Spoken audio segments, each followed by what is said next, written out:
Glory to God. Jesus is alive എന്ന ഈ പ്രോഗ്രാമിലേക്ക് എല്ലാ മാന്യ പ്രേക്ഷകരെയും യേശു ക്രിസ്തുവിൻ്റെ നിസ്തുല്യ നാമത്തിൽ ഞാൻ സ്വാഗതം ചെയ്യുന്നു. പ്രിയപ്പെട്ടവരെ, നമുക്ക് വീണ്ടും ഒന്നിച്ച് ദൈവസന്നിധിയിലായിരിക്കുവാൻ, കർത്താവിൻ്റെ വചനം കേൾക്കുവാൻ ദൈവം ഒരുക്കിയ ഈ നല്ല അവസരത്തിനായി ഞാൻ കർത്താവിനെ വാഴ്ത്തുന്നു. നമ്മുടെ കണ്ണിനെ കണ്ണുനീരിൽ നിന്നും കാലിനെ വീഴ്ചയിൽ നിന്നൊക്കെ വിടുവിച്ച് ഇത്രയും അതിശയകരമായി കർത്താവ് നമ്മളെ നടത്തി. ദൈവം തൻ്റെ ജനത്തിൻ്റെ സ്ഥിതി മാറ്റുമ്പോൾ യാക്കോബ് സന്തോഷിക്കുകയും ഇസ്രായേൽ ആനന്ദിക്കുകയും ചെയ്യുമെന്ന് എഴുതിയിരിക്കുന്ന പോലെ നമ്മുടെ പല സ്ഥിതികൾക്കും ദൈവം ഈ വർഷം മാറ്റം തന്നു. ഞാൻ വിശ്വസിക്കുന്നു ജീസസ് ഈസ് അലൈവ് ടെലിവിഷൻ പ്രോഗ്രാമിലൂടെ ഒരു പ്രാവശ്യമെങ്കിലും വചന ശുശ്രൂഷയിലൂടെ ആശ്വാസം കണ്ടെത്തിയവർ ഇത് മനസ്സിലാക്കുന്ന എൻ്റെ വിശ്വാസം. നിങ്ങളുടെ ഫോൺ കോളുകളും നിങ്ങളുടെ കത്തുകളും നിങ്ങളുടെ ആ മനസ്സ് തുറന്നുള്ള സപ്പോർട്ടും ഇതിനകത്തുണ്ടാവുമെന്ന് ഞങ്ങൾ പ്രതീക്ഷിക്കുക, ഞങ്ങൾ വിശ്വസിക്കുക. കർത്താവ് അതിന് നിങ്ങളെ സഹായിക്കട്ടെ.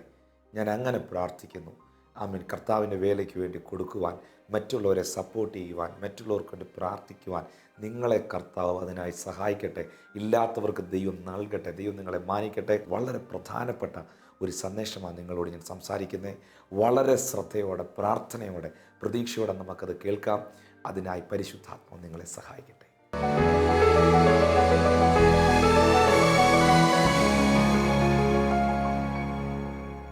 നമ്മുടെ അല്പസമയത്തെ ദൈവവചന ധ്യാനത്തിനായി യോഹന്നാൻ്റെ സുവിശേഷം 3-ാം അധ്യായം അതിൻ്റെ 14 മുതലുള്ള വാക്യങ്ങൾ നമുക്ക് ശ്രദ്ധിക്കാം. യോഹന്നാൻ്റെ സുവിശേഷം 3-ാം അധ്യായം 14 മുതലുള്ള വാക്യങ്ങൾ.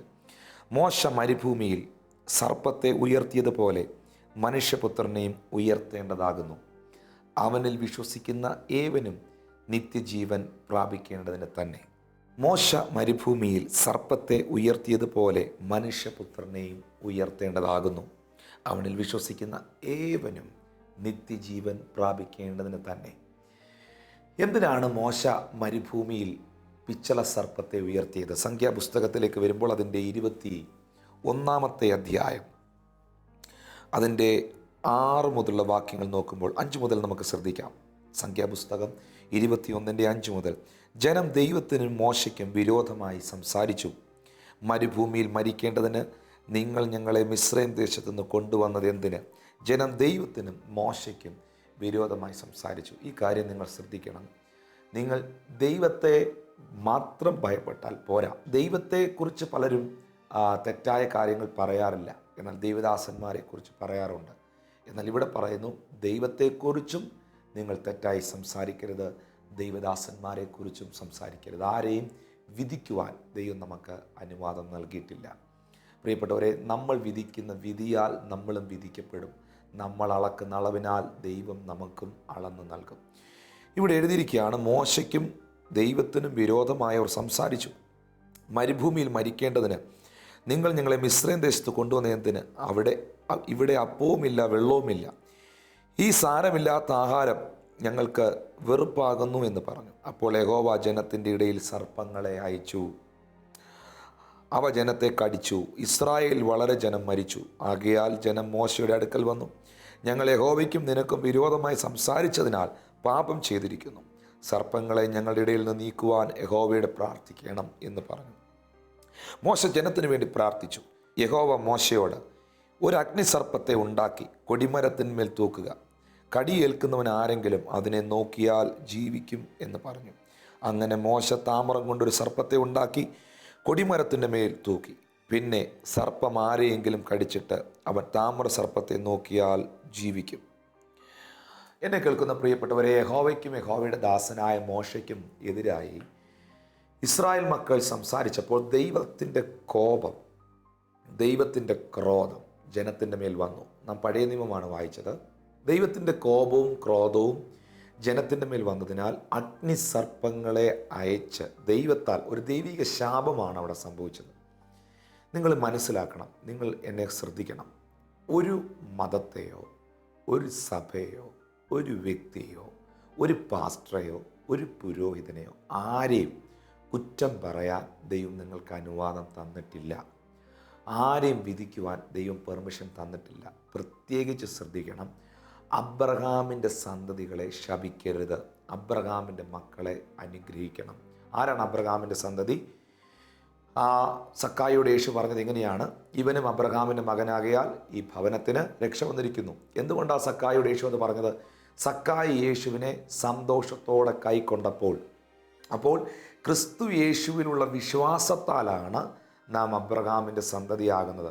അങ്ങനെങ്കിൽ കർത്താവായ യേശു ക്രിസ്തുവിൽ വിശ്വസിക്കുന്ന, കർത്താവായ യേശു ക്രിസ്തുവിൻ്റെ വചനത്തെ അനുസരിക്കുന്ന, ദൈവത്തിൻ്റെ ആത്മാവാകുന്ന പരിശുദ്ധാത്മാവിൽ നിറഞ്ഞിരിക്കുന്ന കർത്താവിൻ്റെ മക്കൾക്കെതിരെ, കർത്തൃദാസന്മാർക്കെതിരെ, ശുശ്രൂഷകർക്കെതിരെ നാവെടുത്ത് അനീതി പറയാൻ നിങ്ങൾ തുനിയരുത്. അങ്ങനെ നിങ്ങൾ ചെയ്താൽ നിങ്ങളും നിങ്ങളുടെ തലമുറയും ദൈവീകമായ ശാപത്തിന് കീഴിലാകും. മാനുഷിക ശാപമല്ല. മാനുഷിക ശാപത്തെ എങ്ങനെയും നമുക്ക് ക്യാൻസൽ ചെയ്യുകയോ പൊട്ടിക്കുകയോ അല്ലെങ്കിൽ പ്രാർത്ഥിച്ചകറ്റുകയോ ഒക്കെ ചെയ്യാം. പക്ഷെ ദൈവീകമായ ശാപം നമ്മുടെ മേൽ വീണ് കഴിഞ്ഞാൽ അത് ഒരു വലിയ ഭാരമായിരിക്കും നമുക്ക്.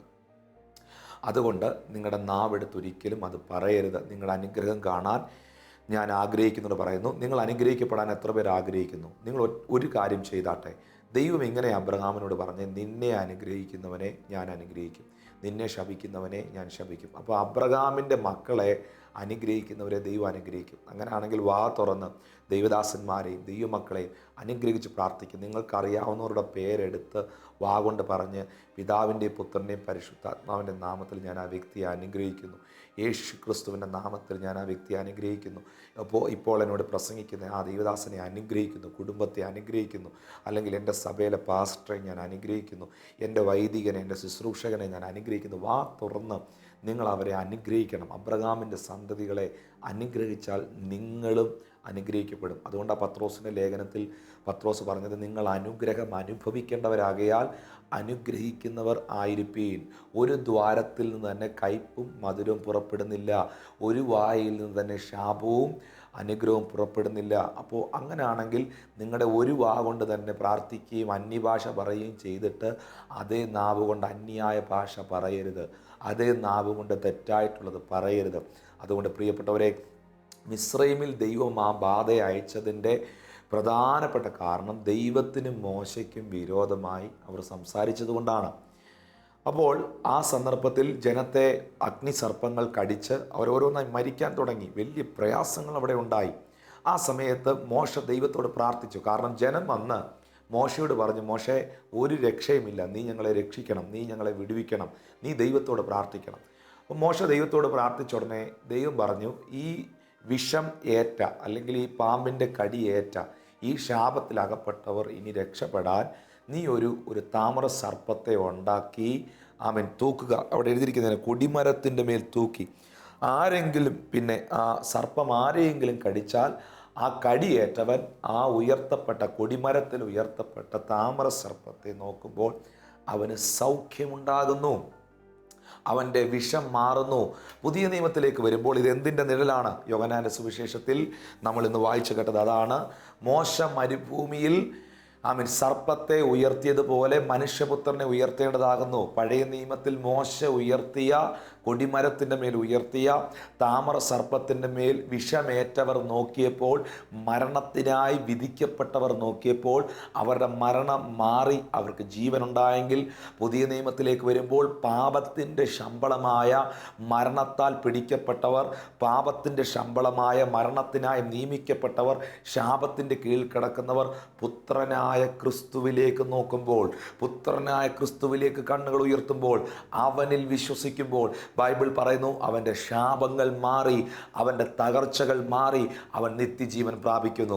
അതുകൊണ്ടാണ് എബ്രായർ 3:1 എഴുതിയിരിക്കുന്നത്, അതുകൊണ്ട് പ്രിയ സഹോദരന്മാരെ, സ്വർഗീയ വിളിക്ക് ഓഹരിക്കാരായുള്ളവരെയും നാം സ്വീകരിച്ചു പറയുന്ന അപ്പോസ്തലനും ശ്രേഷ്ഠ മഹാപുരോഹിതനുമാകുന്ന യേശുവിനെ നിങ്ങൾ ശ്രദ്ധിച്ചു നോക്കുക, യേശുവിലേക്ക് നിങ്ങൾ നോക്കുക.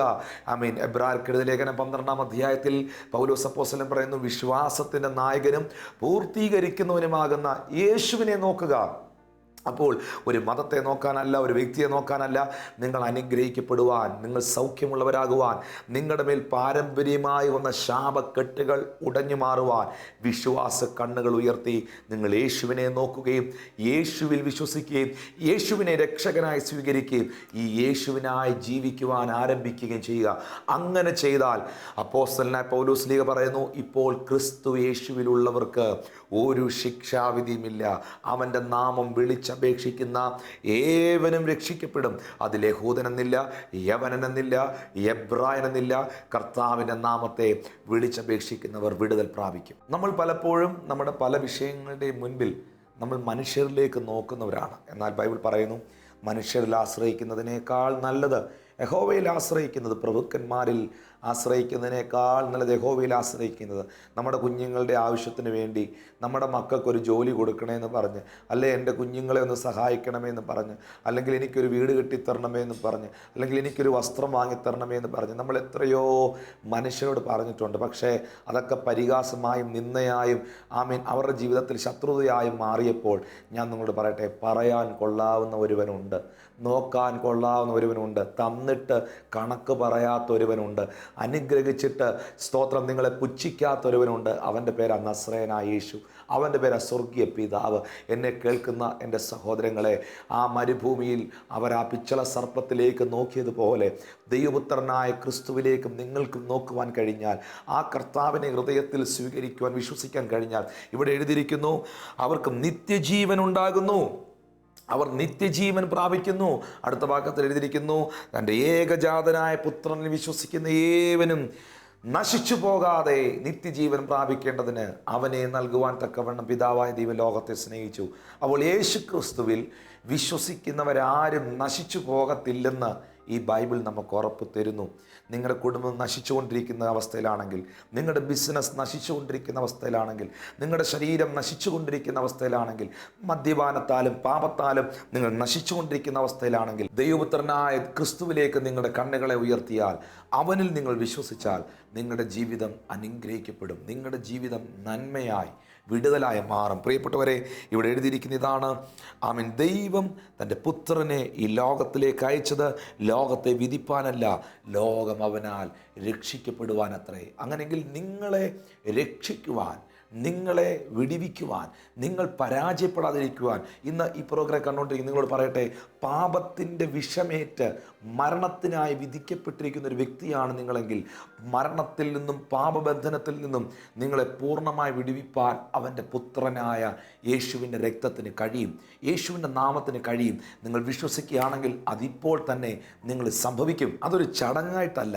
അതൊരു ക്രിയയായിട്ടല്ല, വാസ്തവമായും നിങ്ങളുടെ ഹൃദയത്തിനകത്തൊരു നുറുക്കമുണ്ടെങ്കിൽ, ഹൃദയം നുറുങ്ങിയവർക്ക് യഹോവ സമീപസ്ഥനും മനസ്സു തകർന്നവരെ അവൻ രക്ഷിക്കുന്നവനുമാണ്.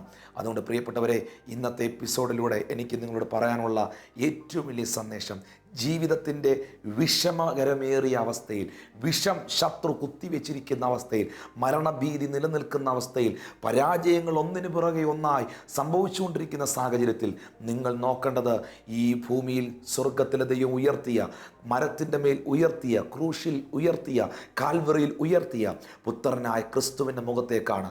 അവങ്കിലേക്ക് നോക്കിയവർ പ്രകാശിതരായി, അവരുടെ മുഖമോ ഒരു നാളും ലജ്ജിച്ചു പോയില്ല എന്ന് ദൈവവചനത്തിൽ എഴുതിയിരിക്കുന്നു. ഞാൻ ഉറപ്പായും പറയുന്നു, വഴിയിൽ വെച്ച് പട്ടുപോകാതിരിക്കുവാൻ നിങ്ങൾ പുത്രനെ ചുംബിക്കുവീനെന്ന് ദൈവവചനത്തിൽ എഴുതിയിരിക്കുന്ന പോലെ, പുത്രനായ ക്രിസ്തുവിൽ വിശ്വസിക്കുന്നെങ്കിൽ, അവനിലേക്ക് നിങ്ങൾ നോക്കുന്നെങ്കിൽ, അവനിൽ നിങ്ങൾ ആശ്രയിക്കുന്നെങ്കിൽ, ഇസ്രായേൽ മക്കളുടെ നടുവിൽ നിന്ന് ആ ബാധയെ ദൈവം മാറ്റിയതുപോലെ നിങ്ങളുടെ കുടുംബത്തിൻ്റെ മേൽ നിന്ന്, നിങ്ങളുടെ ബിസിനസ്സിൻ്റെ മേൽ നിന്ന്, നിങ്ങളുടെ സാഹചര്യത്തിൻ്റെ മേൽ നിന്ന് ദൈവം അതിനെ മാറ്റി നിങ്ങളെ ഒരു ജയാളിയായി, ഒരു അത്ഭുത വിഷയമായി നടത്താൻ ദൈവം വിശ്വസ്തനാണ്.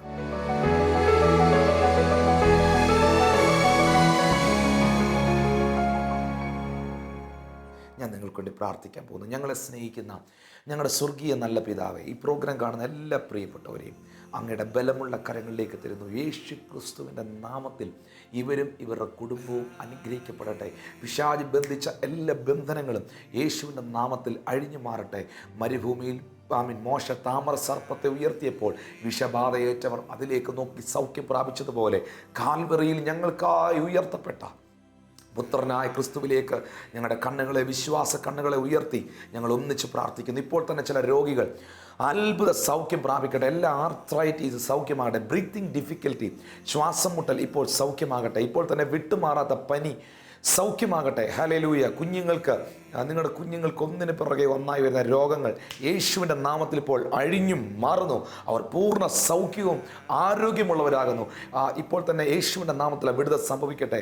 വാഹന അപകടത്താൽ എഴുന്നേക്കാൻ കഴിയാതെ ആ കിടക്കയിൽ ഇരുന്നുകൊണ്ട് എന്നെ കണ്ടുകൊണ്ടിരിക്കുന്ന വ്യക്തിയുടെ മേൽ ഇപ്പോൾ ദൈവശക്തി ഇറങ്ങട്ടെ. കാലുകളിൽ ശരീരത്തിലേക്ക് ഇപ്പോൾ പരിശുദ്ധാത്മാവിൻ്റെ കരം ചലിക്കട്ടെ. എല്ലാ എതിരുകളെയും ഞാൻ ശാസിക്കുന്നു, ദൈവകരത്തിൽ ഏൽപ്പിക്കുന്നു. അപ്പോൾ ഞാൻ ഇവരെ അനുഗ്രഹിക്കുന്നു, ഇവരുടെ കുടുംബത്തെ, ഇവരുടെ കുഞ്ഞുങ്ങളെ അനുഗ്രഹിക്കുന്നു.